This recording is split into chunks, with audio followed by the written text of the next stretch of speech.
Hello, FCC Choir. I promised you instructional videos for our upcoming performances, and this video is dedicated to the performance on April 10th for Palm Sunday of the song Waving Palms Before the Lord. This performance was commissioned by the church to celebrate a liturgical church calendar point called Palm Sunday. Palm Sunday comes from a story in the Bible called the Triumphal Entry into Jerusalem, and it's covered in all four Gospels. As such, this song carries with it traditional elements, and I want us to all be aware of those traditional elements and also just the specific elements that we find in the song. Let's start with the lyrics. To begin with, we start out singing Daughter of Zion, Help Has Now Come. Daughter of Zion comes from Zechariah 9:9 and is quoted by Matthew and John in their account of the triumphal entry. It is an indication that there is a fulfillment of Old Testament prophecy by Jesus coming to Jerusalem in this way. What's interesting about it is that it is a collective noun that is gendered towards the female. Daughter of Zion isn't just meant for daughters or for those who identify as females, but it is a collective noun for all people who worship God. And we so frequently see elements of gendered language towards the male, and it's interesting to use a collective noun that is gendered towards the female. It is not only beautiful and practical and traditional and wonderful and so forth, but it also has that extra oomph of uniqueness. And it is something that we can all identify with, that there is an element of gender fluidity that we are permitted and that we celebrate in our forms of worship. The next lyric is Hosanna, which is a very common word that is associated with Palm Sunday for people of the Christian religion, but it actually comes from the Psalm 118, actually. So it is a word that is used also in the Jewish traditions.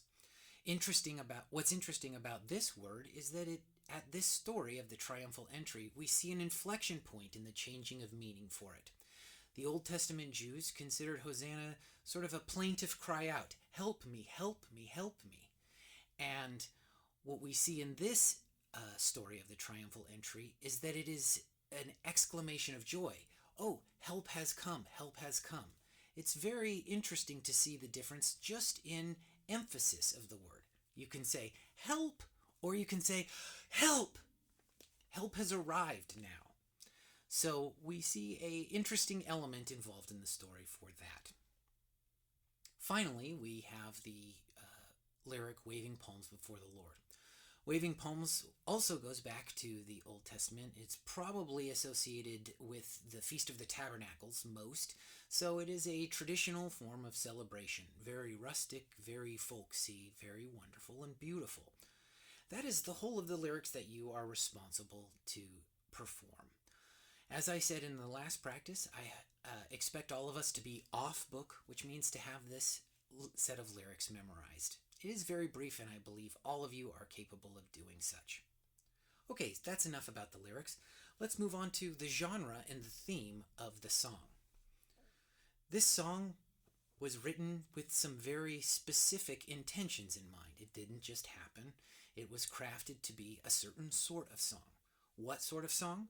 Well, it's a crowd song. It's a street song. It's the sort of song that we would expect to hear played by a brass band walking down a street, or by people chanting at maybe a political march or a rally. It's a shouting, disorganized, cacophonous song, and that's okay. That's what we're trying to do. We have this sort of song exemplified in all sorts of music, and it is exemplified beautifully in American traditional music. We are all participators in American culture, and I hope that you will take this opportunity to learn more about American musical culture by going to the link below and clicking on the one entitled Second Line New Orleans.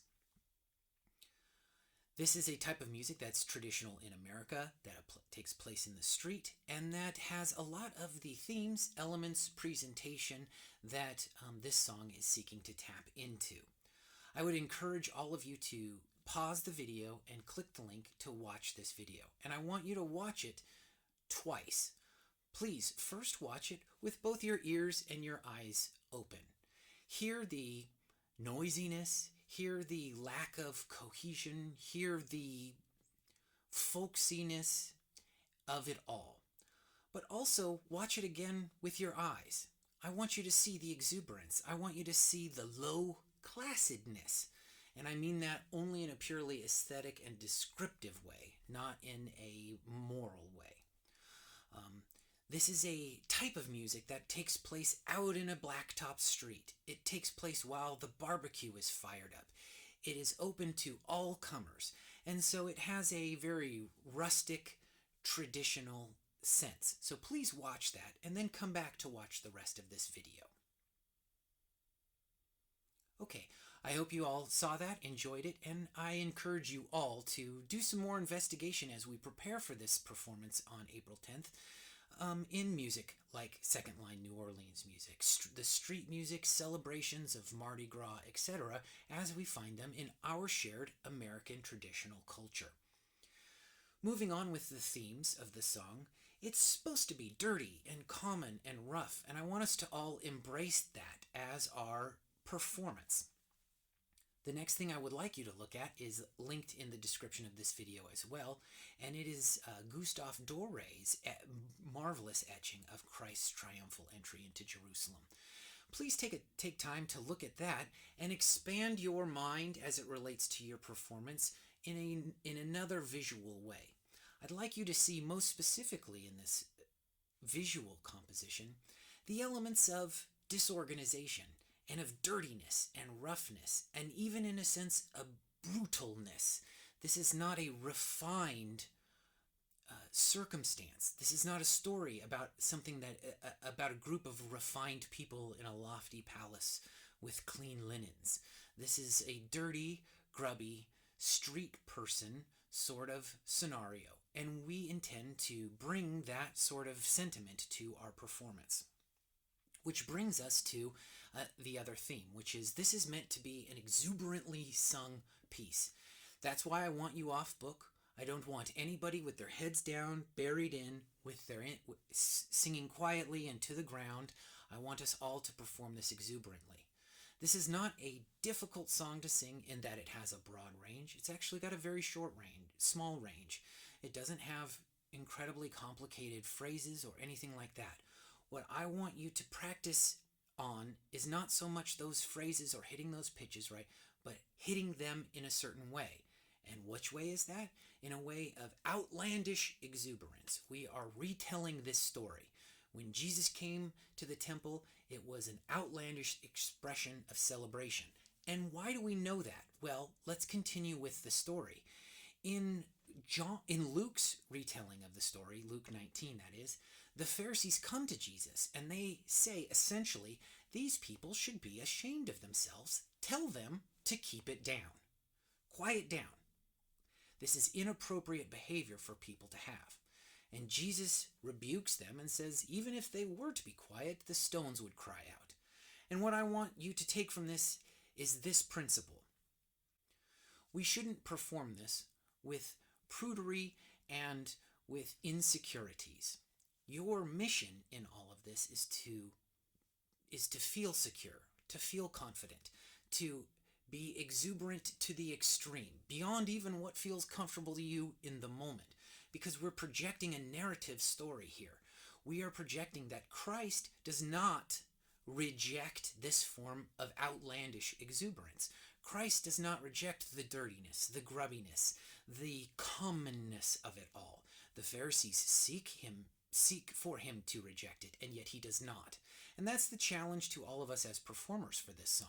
Let us not reject the folksy, gritty earthiness of it all. That is very as much a part of the performance and the story as any given note or key or bar structure or what have you. Now, finally, this is not a virtuosic song.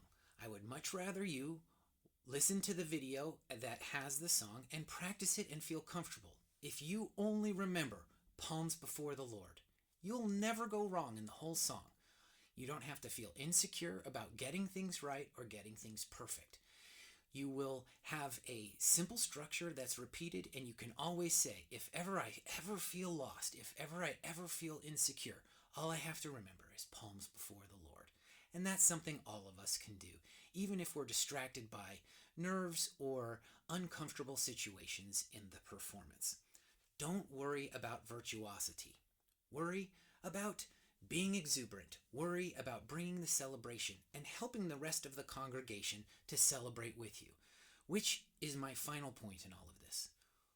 Who is this for? Who is the song for? Who is the performance for? Who is meant to receive this? It is not meant for me, and it is not meant for you. It's not meant to gratify your taste in music. It's not meant to gratify mine.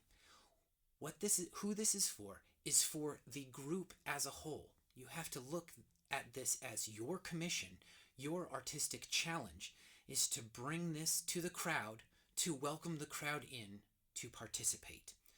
That's who this is for. So it is inappropriate and actually short-sighted on your part if you look at this performance and say, well, it's not really my sort of song, or it's not really my sort of occasion, or it's not my favorite this or that. Well, it's not for you. It's for us. So I want you to all have that spirit of humility and drive to be outlandish, to be exuberant, to not reject these things in the way that Christ didn't reject them, and to recognize that this is for all people involved. This is calibrated, not for the elite, not for the hoity-toity and the musically advanced. This is not meant to wow people with some rip-snorting bit of virtuosity or anything like that. This is meant for the children. This is meant for the illiterate amongst us. This is meant for the feeble-bodied. This is meant for people who can't sing and for people who can't dance. But we want to invite them in as far as they are able and willing, to sing and dance along with us. So please keep that in mind. That is your artistic charge, and that is where your self-expression should be focused. Thank you very much.